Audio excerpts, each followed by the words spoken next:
Hey guys, we got this 2019 Honda HR-V. This is an all-wheel drive model, and we've got this wheel speed sensor here. You'll see that there's actually a plastic jacket that sits over here like so. And what happens is the edge of this jacket, the wires lay across it, and just from vibrations and driving over time, the wires will actually start to wear through and become compromised. So we've got a bunch of service lights on, all-wheel drive, traction control, you name it, and a couple fault codes in there for wheel speed sensor issues.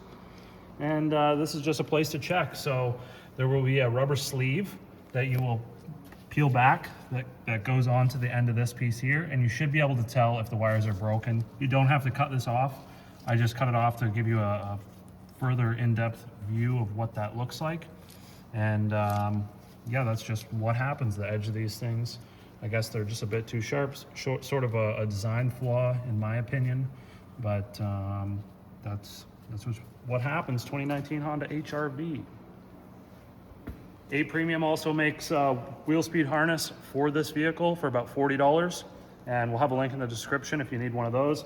Also, we've got a remove and replace wheel bearing video on this thing in case you need to take the wheel bearing off to get this sensor out. As you can see, this thing's pretty rusty, so they get stuck in there. And a lot of times you go to take the bolt out, the sensors don't just come out. So they get stuck in there. And if you take your time, use a lot of penetrating oil, work all the rust off, you can actually put pressure on the sensor from the inside and manage to get this thing to come out without breaking it if you're trying not to break it. But in this case, obviously we're gonna be replacing it. So yeah, it's just a easier way to get that thing out.